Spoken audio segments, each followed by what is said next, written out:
Look, no offense, son, but I'm not sure what a retired depot rep is going to find in an afternoon that 6 days and a full maintenance crew couldn't. The words landed in the hangar, the way a dropped wrench lands on a concrete floor. Flat, hard, impossible to pretend you didn't hear. The maintenance colonel had not lowered his voice. He had not turned away. He had said it directly, in front of the crew chiefs and the junior technicians and the line specialists who had been living inside these airframes for nearly a week, chasing a fault that would not sit still long enough to be caught. He had said it the way a man says something he believes is obviously true, a polite observation dressed up as a question, requiring no answer because the answer is already understood. The old man standing across from him did not flinch. He stood in the open bay of the hangar, just inside the threshold where the morning desert light gave way to the fluorescent hum of the maintenance floor. He was perhaps 68 years old, perhaps a year or two more. It was difficult to say precisely. His face had the particular quality of a landscape that has been through many seasons, lined and settled, everything soft long since burned away. He wore civilian clothes, khaki trousers, with a crease that suggested old habit rather than recent effort, a collared shirt, the kind sold in bulk from a catalog, washed so many times the color had retreated to a kind of dignified beige. Over it, an open jacket, dark blue, the chest bearing a small embroidered patch, a stylized aircraft silhouette, a depot crest, and below it, in block letters so faded they required squinting, the name of an installation that had been decommissioned in 2008. His hands were what you noticed first, if you were the kind of person who noticed hands. They were large, not merely large in the way of a big man, but large in the way of a tool, shaped by decades of specific and repeated function. The knuckles were prominent. The skin across them thickened and mapped with the pale lines of old cuts, old burns, old cold weather, and hydraulic fluid, and the patient insistence of metal components that did not want to come apart.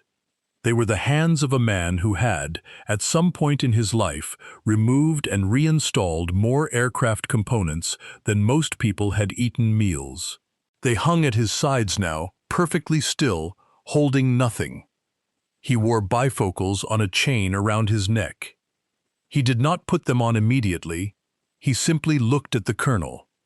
His name was Everett Crane. He had driven 4 hours from the city where he now lived, in a truck that was 11 years old and had 190,000 miles on the odometer and had never once failed to start. He had been called, not by the colonel, but by someone considerably above the colonel, who had made a quiet phone call late on a Tuesday night after the 6th consecutive day of failed troubleshooting. Everett had listened to the description of the fault. He had asked 2 questions. Then he had said he would come out in the morning. He was not supposed to be impressive. That was, in a sense, the point. The colonel, whose name was Marcus Heilbronn, was 44 years old, a product of the Air Force maintenance pipeline at its most systematic and credentialed, a man who had managed aircraft maintenance operations across 3 bases and 2 theater deployments, who had supervised teams of hundreds, who spoke the language of technical orders and depot-level repair with the fluency of a native. He had, in his career, produced results. He was not a stupid man, and he was not, in any conventional sense, a cruel one. He was, however, a man who organized the world by visible markers, rank, credentials. The insignia on a collar, the sharpness of a uniform, the acronyms after a name on a briefing slide. These were the grammar of his professional universe, the shorthand by which competence announced itself, and by which time was properly allocated.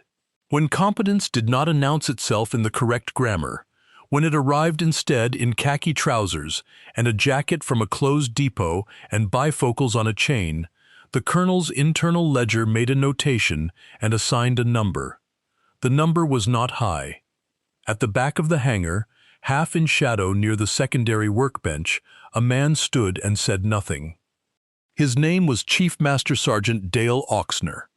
He was the senior enlisted maintenance advisor for the wing, which meant that in the practical arithmetic of aircraft kept flying, he held a kind of authority that existed entirely below the waterline of organizational charts.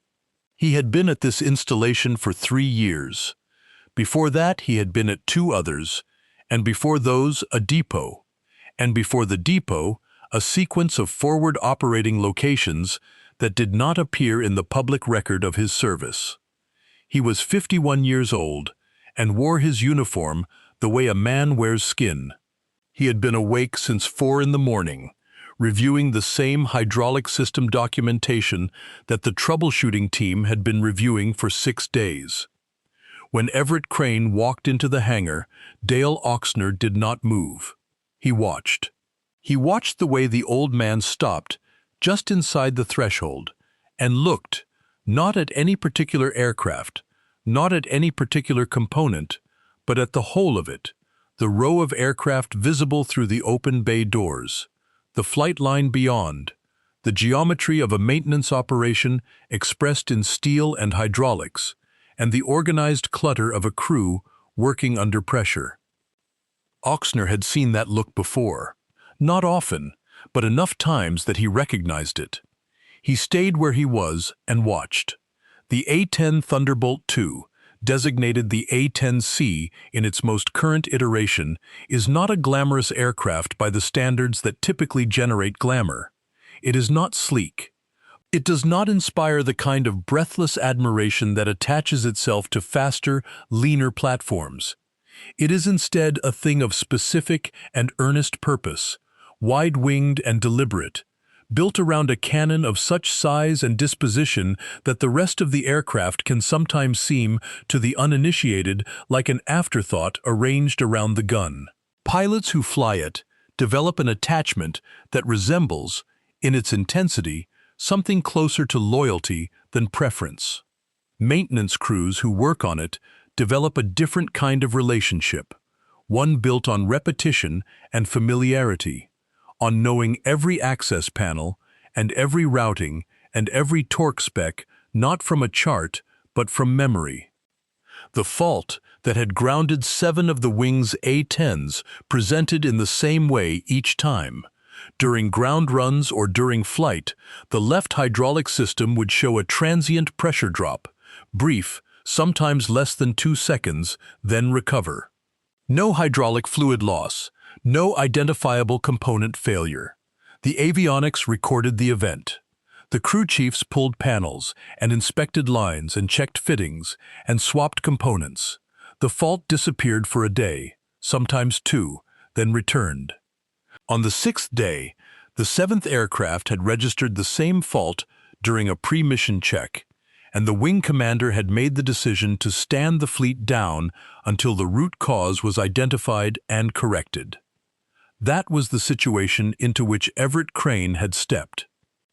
The colonel had walked him through the status with the efficiency of a man who had given the same briefing several times to several different audiences and was beginning to resent the repetition. He had shown Everett the avionics printouts, the maintenance logs, the list of components replaced. He had explained the troubleshooting methodology that the crew had applied, systematically, by the book. He had described what had been ruled out. Then he had made his remark about what a retired depot rep was likely to find in an afternoon. Everett listened to all of it without interrupting. Then he asked if he could walk the flight line. The colonel looked at him for a moment. "Of course," he said, with the tone of a man extending a courtesy he expects to prove pointless. Everett put on his bifocals. He walked to the first aircraft in the row. He did not carry a clipboard. He did not carry a technical manual. He did not carry any of the instruments of a formal inspection. No borescope, no pressure gauge, no flashlight hanging from his belt. He carried nothing at all. He simply walked. He moved slowly. Not the slow of a man who is old and tired, but the slow of a man who is reading, who is letting information arrive at its own pace because hurrying it produces errors. He looked at the aircraft the way a doctor looks at a patient, taking in the whole before moving to the specific, not searching for something in particular, not yet, but allowing the picture to assemble itself. The crew chiefs followed at a respectful distance. They were young men and women in their mid-20s, most of them with the particular expressions of people who have been doing everything right and getting nowhere.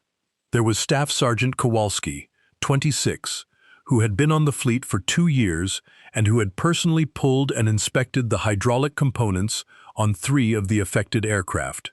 There was Senior Airman Delgado, 23, who was on her 2nd year in the maintenance squadron and who had memorized the hydraulic system schematic to a degree that her supervisor had described, without irony, as excessive.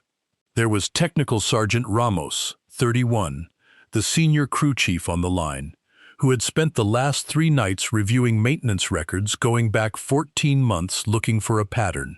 None of them had found it. They watched Everett Crane walk. He spent perhaps 4 minutes at the first aircraft. He crouched once near the nose gear bay, looked at something for a moment, then straightened without comment.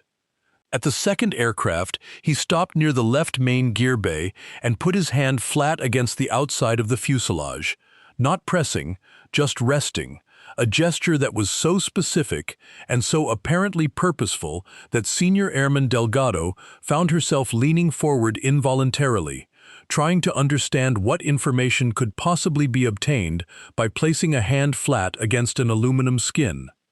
Then he moved to the third aircraft. He stood in front of it for a moment, then he walked around the nose, to the left side, and crouched near the left main gear bay. He crouched the way a man crouches who has spent a great many years crouching near things at this precise height. His knees made no protest that was visible. His back stayed straight. He put on his bifocals with a small adjustment of the chain, and he looked at the exterior of the gear bay enclosure, at the panel seams, at the drain outlets, at the surface of the metal. Then he stayed there. 30 seconds, 45, a full minute. The crew chiefs looked at each other. They did not speak. In the hangar doorway, Colonel Heilbronn folded his arms and watched. He had the expression of a man who is beginning to feel the first distant intimation that his estimate of a situation may require revision, and who has not yet decided how to feel about that. At the workbench in the back of the hangar, Chief Master Sergeant Oxner set down the logbook he had been pretending to review. He watched Everett Crane crouch in the left main gear bay of the third aircraft, and he became very still. Everett stood. He turned to Technical Sergeant Ramos, the senior crew chief. He spoke without preamble, in the tone of a man stating a fact that he is confident about and sees no reason to present with any particular drama. "The fault is in a flexible hydraulic line," he said. "Routed behind the gear bay bulkhead, port side. You will not find it in the maintenance manual. The routing was changed by the depot in 1997. The change was documented in a depot service bulletin, but the service bulletin was never incorporated into the standard tech order. That happens. It should not, but it does." Ramos looked at him. "Behind the bulkhead," he repeated. "Behind the bulkhead," Everett confirmed. "The flex line runs at an angle that creates a specific stress concentration at a bracket point. Over a particular number of pressure cycles, the line fatigues at that point. The fatigue produces a microleak, intermittent, pressure-dependent. At low pressure cycles, the line holds. At higher cycle loads, the wall flexes enough to pass fluid past the fitting, just enough to register on the avionics as a pressure transient, then seals again as pressure drops, which is why it disappears. Which is why replacing everything else does not fix it." Ramos was already holding his radio. "How many cycles?" Delgado said. She had not been able to stop herself. Everett looked at her. and something in his expression shifted by perhaps a degree. It was not quite a smile. It was closer to the expression of a man who has been waiting for the correct question. 22,000 to 25,000 pressure cycles, he said, depending on the aircraft's operational profile. All of the aircraft in this wing are in that range. I would expect to find this condition in every one of them. He paused. I know the cycle count because I wrote the original depot service bulletin. If stories like this mean something to you, the kind where the truth takes its time, but it always arrives, you can help keep them coming on Patreon. The link is right there in the description. Ramos had the panel off in under 4 minutes. It was a panel that did not appear in the standard daily inspection sequence, which was part of why it had not been pulled during the 6 days of troubleshooting.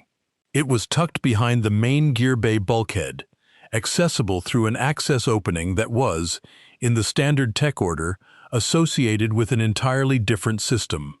Pulling it required a specific sequence, a specific socket size, and the knowledge that it existed at all. The panel came off. Senior Airman Delgado had the flashlight. She put it inside and looked.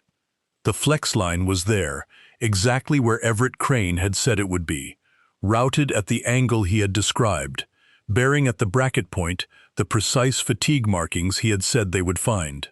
Under the flashlight, the micro-fracturing along the outer braid was clearly visible to anyone who knew what they were looking at.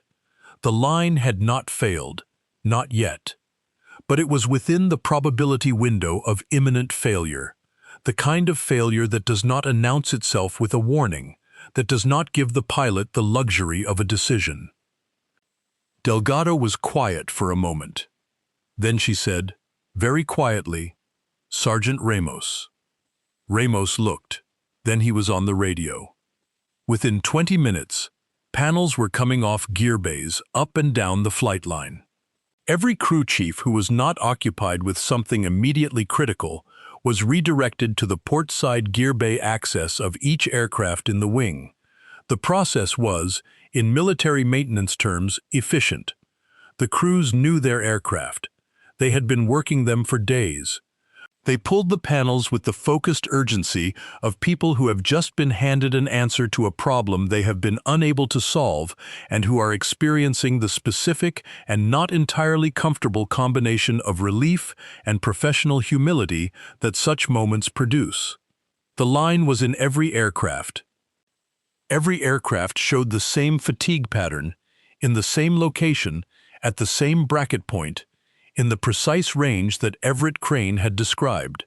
The pressure cycle counts varied by aircraft, consistent with their individual operational histories, all of them in the range he had specified. The worst was the 4th aircraft in the row, which was closest to the upper threshold. On that aircraft, the fatigue had progressed to a point where a structural engineer who looked at the documentation later would note in his report that failure during a high-cycle ground run or combat maneuvering would have been a near certainty within the next 40 to 60 flight hours. The fleet had been stood down for 6 days. It had taken Everett Crane 27 minutes to walk the flight line. Colonel Heilbronn stood in the hangar doorway and watched the crews pull panels, and he did not say anything at all. The thing about a discovery like this is that it does not arrive quietly, even when the man who makes it quietly. It radiates. It travels from crew chief to crew chief, from radio call to maintenance operations desk, from the ops desk to the squadron duty officer, from there upward in the way that significant information travels in a military organization, which is to say, rapidly and with a certain quality of heat. By the time the 3rd aircraft had its panel off and the flex line confirmed, the Maintenance Operations Center was aware. By the time the 5th aircraft was being checked, the wing commander had been called. The wing commander arrived on the flight line 30 minutes after Everett Crane had given his assessment to Technical Sergeant Ramos. He was a 1-star general, Brigadier General Louisa Hartmann, a woman who had spent much of her career in the A-10 community and who possessed, in addition to her star, a working knowledge of hydraulic systems that would have surprised most people. She had been briefed on the way over. She walked to where Everett Crane was standing, near the third aircraft in the row, watching a crew chief explain the access sequence to a junior airman with the patient economy of a teacher who knows the lesson matters. Hartman extended her hand. "Mr. Crane," she said. Everett turned. "General," he said. He shook her hand. "I'm told you identified the fault in under 30 minutes. 27, said Chief Master Sergeant Oxner, from slightly behind Hartman's left shoulder. He had moved from his position at the workbench some time earlier and had been on the flight line ever since, following the process with the attention of a man who is not going to miss any of it. Hartman looked at Oxner. Oxner's expression did not change. 27 minutes, she said. She turned back to Everett. "The routing change," she said. 97? "Yes, ma'am." Service Bulletin was never incorporated into the tech order. "No, ma'am. It was issued as a depot-level awareness document. The intent was to update the standard maintenance manual at the next revision cycle. The revision was delayed. The facility was closed before the follow-up was completed. The documentation existed in depot records, but it was not pushed to operational units through the standard channel." Hartman absorbed this. "You wrote the bulletin," she said. It was not quite a question. "I supervised the team that identified the condition," Everett said. "I authored the initial documentation. The formal bulletin was a collaborative product. I signed it." "What year?" 1999, he said. "We found the condition on a low-time airframe during a depot-level overhaul, anomalous fatigue presentation in a location that was not in the standard inspection sequence. It took us about 3 weeks to understand what we were looking at." Hartman was quiet for a moment. "How many aircraft did you work on?" she asked. "Over your career?" Everett considered this, not as if the question required research, but as if he was deciding how precisely to answer it. "At the depot," he said, "over 22 years, my teams processed somewhere in the range of 430 aircraft through various levels of overhaul and modification. I personally touched a smaller number than that. The A-10 was the primary platform for about 16 of those years." Hartman looked at him for a long moment. Behind her, Colonel Heilbronn stood at a distance that was precisely far enough to indicate that he was part of the scene without being close enough to be required to participate in it. Chief Master Sergeant Oxner cleared his throat. Not loudly, not pointedly. He cleared it the way a senior enlisted man sometimes does when he has something to say and has made the calculation that the moment is appropriate. "General," he said, "if I may." Hartman turned slightly. "Mr. Crane began his career as a propulsion specialist," Oxner said, in the tone of a man reciting from a document he has memorized. "He transitioned to airframe systems in the mid-1970s. He was assigned to the depot facility at Sacramento in 1978, initially as a journeyman technician. He was promoted to lead technician in 1983. He was named depot line supervisor in 1989. He held that position, or a senior variant of it, until the facility transitioned and subsequently closed." Oxner paused. He had the attention of everyone in the immediate vicinity of the conversation, which included the crew chiefs who were ostensibly focused on their panels. "In the period between 1981 and 1986, Oxner continued, Mr. Crane was a primary technical advisor to the Joint Contractor Depot team responsible for resolving a suite of hydraulic system issues in the early production A-10 airframes. Some of those issues were significant. The solutions his team developed are in the current hydraulic system configuration of every A-10 in service today. His name appears as lead technical contributor on 11 depot service bulletins, and 4 significant modifications to the aircraft's hydraulic routing architecture. He stopped. One of those modifications, he said, is the revised left main gear bay routing, the one we found today. The flight line had a particular quality of sound in that moment. Not silence, exactly. The maintenance equipment was still running, distant, somewhere down the line. But the sound that the immediate vicinity produced was very close to what silence sounds like when you strip away the ambient noise and leave only the sound of a number of people arriving at the same understanding simultaneously. Everett Crane said nothing.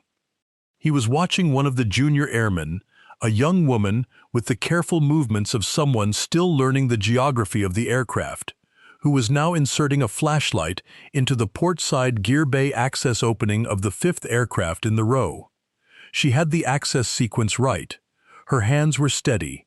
She was doing it correctly. Hartman turned to look at Colonel Heilbronn. The colonel had his hands at his sides. His chin was level. His expression had the quality of a man who is doing the arithmetic and finding that none of the columns are resolving in his favor. "Colonel," she said. "Ma'am," he said. She did not say anything else. She didn't have to. The mathematics of the moment were self-completing.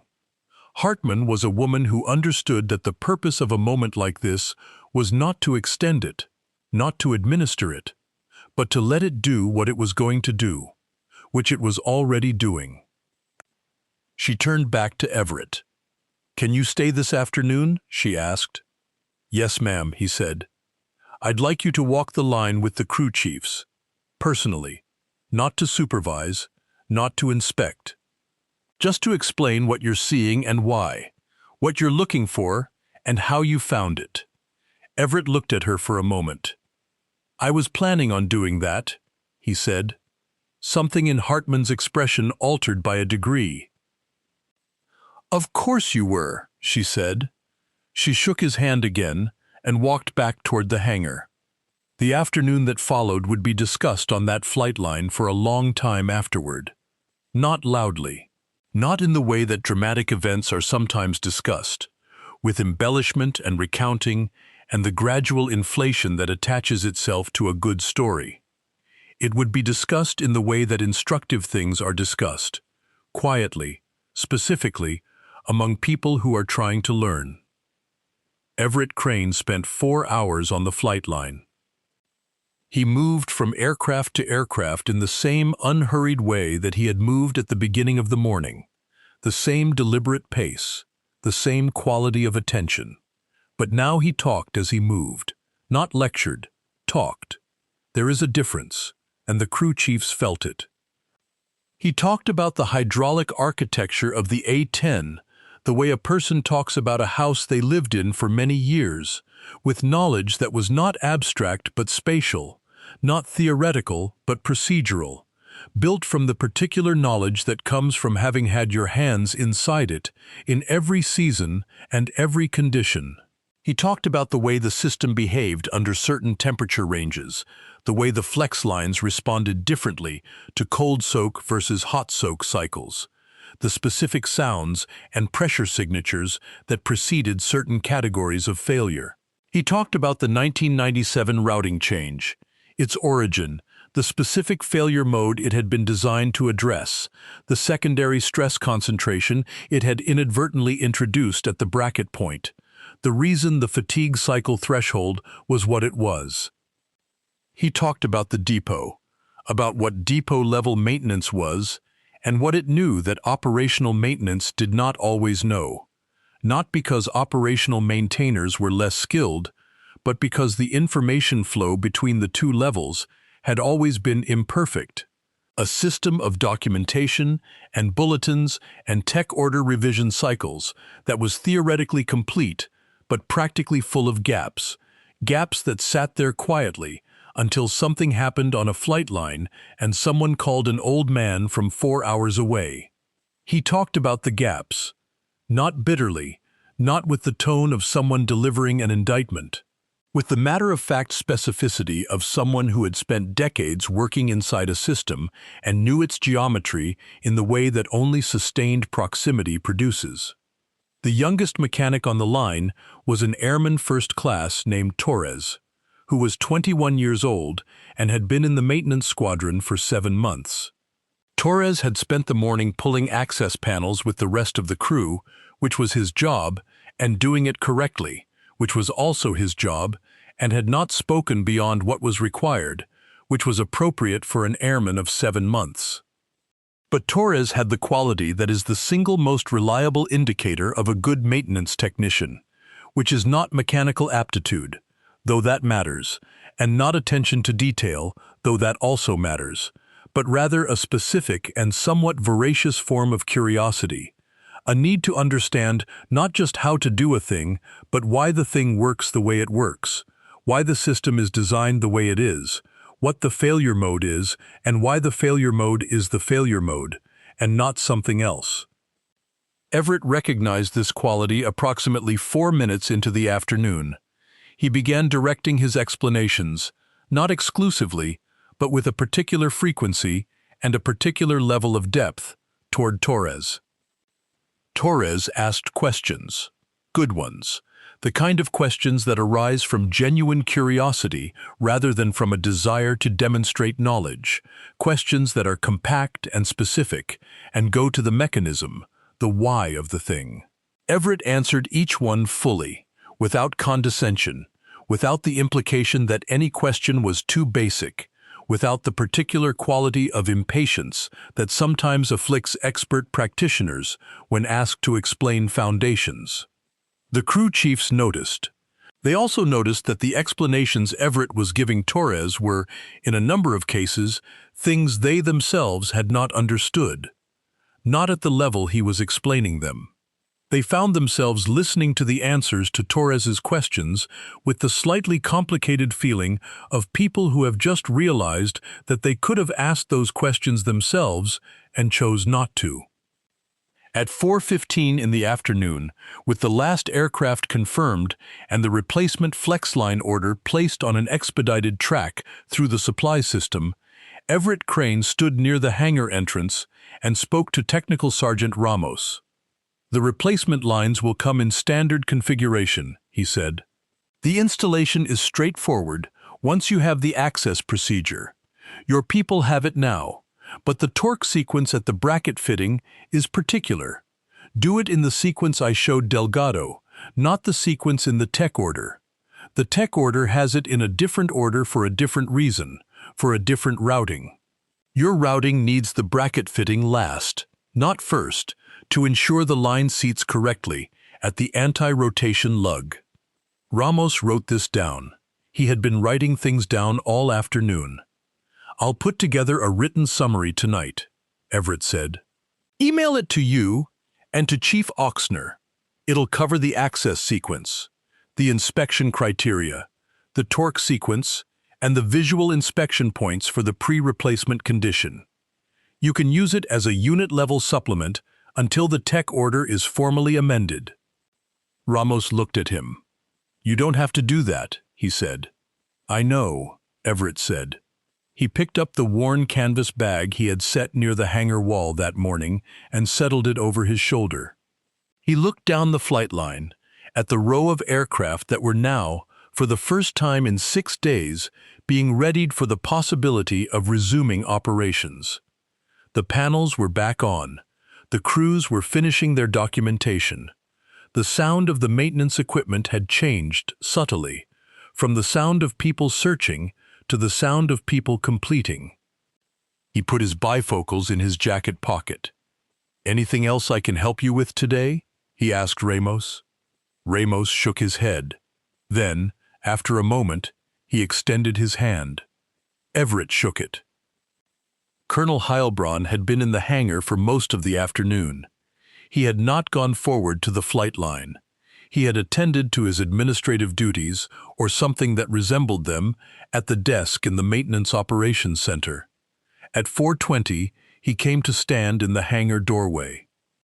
He watched Everett Crane walk back toward the visitor parking area, the worn canvas bag over his shoulder, the bifocals in his pocket, the jacket from the closed depot moving in the late afternoon wind off the desert floor. He did not say anything. He stood in the doorway for a moment after the old man had gone. Then he went back inside. The formal report that documented the inspection and the discovery was written that week. It cited, as the source of the identification, a civilian technical consultant with historical depot-level knowledge of the platform.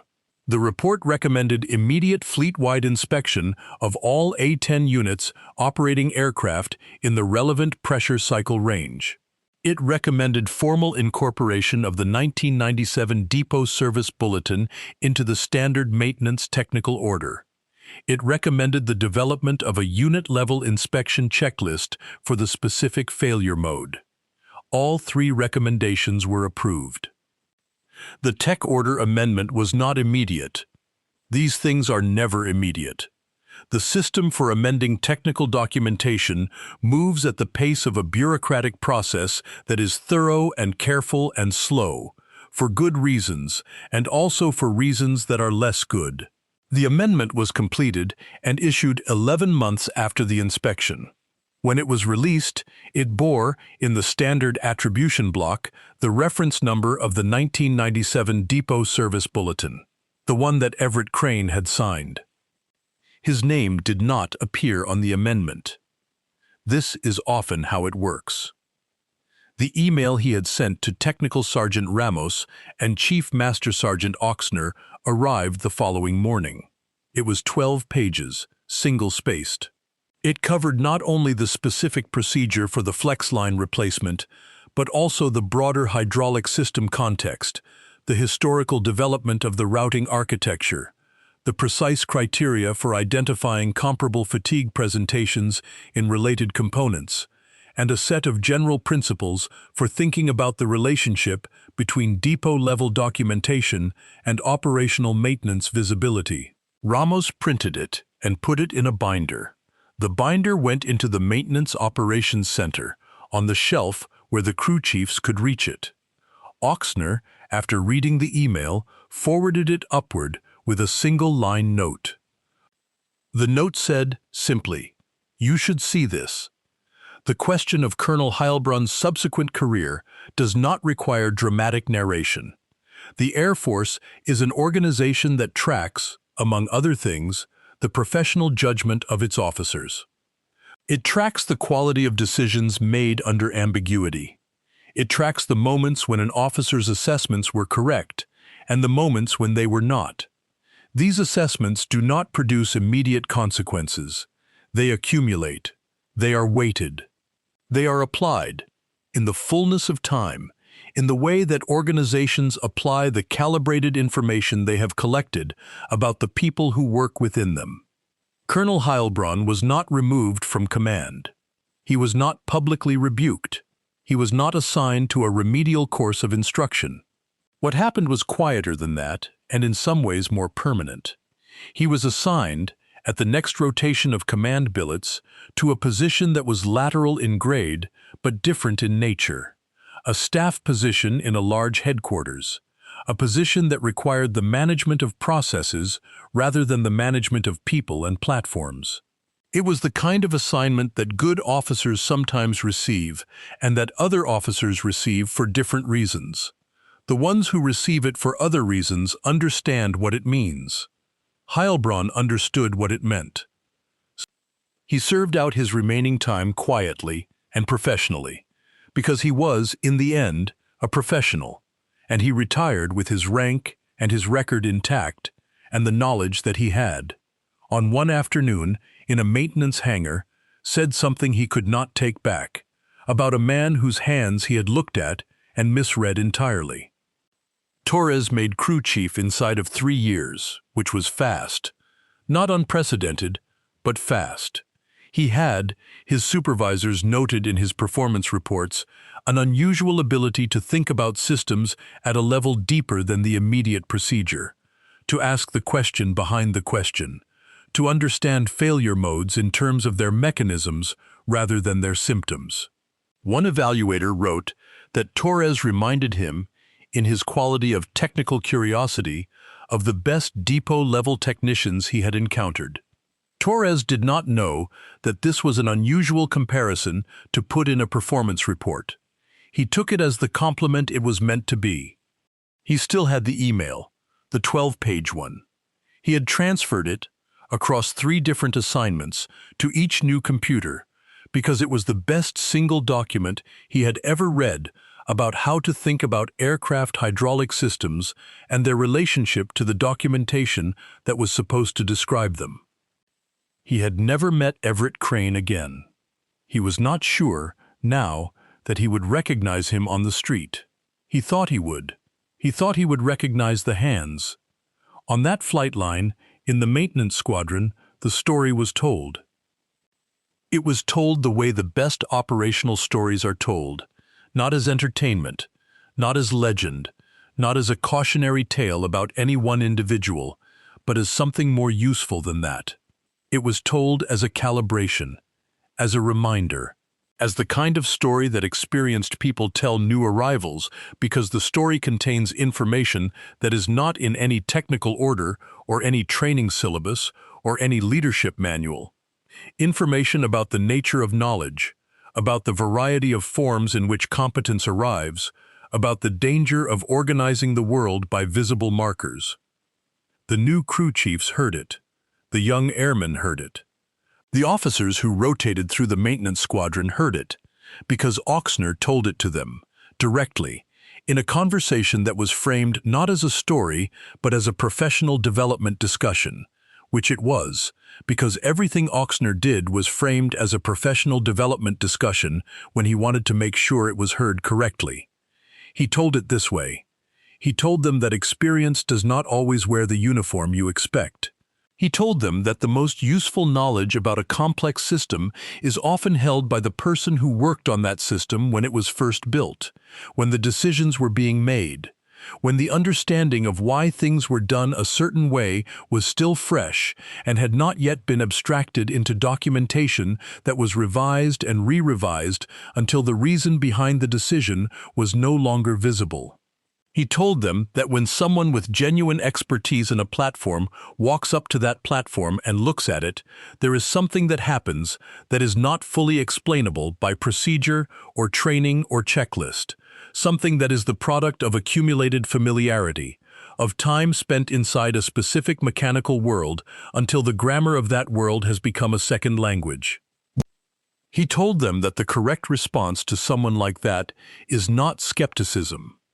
The correct response is attention.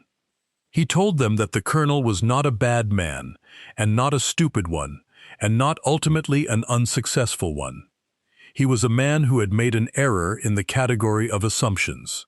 He had looked at a set of visible markers and drawn a conclusion, and the conclusion was not correct, and the cost was 7 aircraft grounded for 6 additional days, and whatever flying hours and mission readiness and operational availability those days represented, and those numbers were significant. He told them that the lesson was not about any specific person.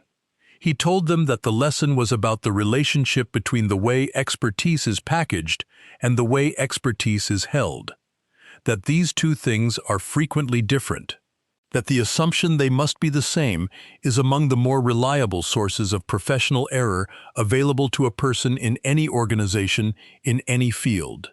This is the lesson that Everett Crane did not teach, because Everett Crane did not teach lessons. He fixed problems. He walked a flight line for 27 minutes and found a fault that 6 days of systematic troubleshooting had not found.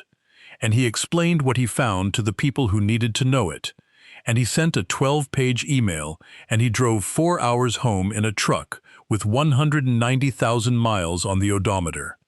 He did not require acknowledgement. He did not require vindication. The aircraft flew again. The line was replaced.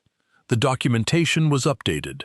The knowledge passed from his hands, literally and figuratively, to the next generation of people whose job it was to keep complex machines in the air.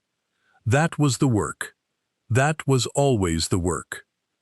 The old man in the worn jacket from the closed depot, the bifocals on the chain, the hands that had spent 4 decades learning the grammar of a machine that was not glamorous but was necessary, and that did what it was built to do, and that flew, when it was properly maintained, with a kind of steadfast reliability that inspired in the people who depended on it something close to devotion.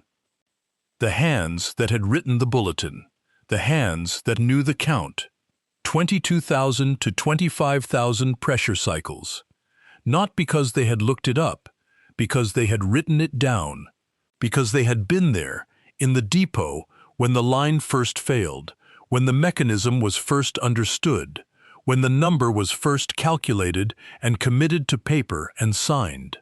The antagonist had looked at those hands and seen something past its usefulness. The hands had looked at a flight line for 27 minutes and saved a fleet. Assumptions are not free. They have a cost, and the cost is paid in the currency of whatever you got wrong. In some professions, that cost is modest and recoverable. In the profession of keeping aircraft in the air, in the profession of maintaining the systems that keep people alive at speed and altitude, the cost of a wrong assumption tends to present itself in the least forgiving conditions, at the least forgiving time. The quiet professional does not need to tell you who they are. The quiet professional has spent their life accumulating the kind of knowledge that answers that question for them, in the fullness of time, in the way that knowledge always answers it, not with words, not with declarations, not with the volume of a man who needs you to know he is right, with results.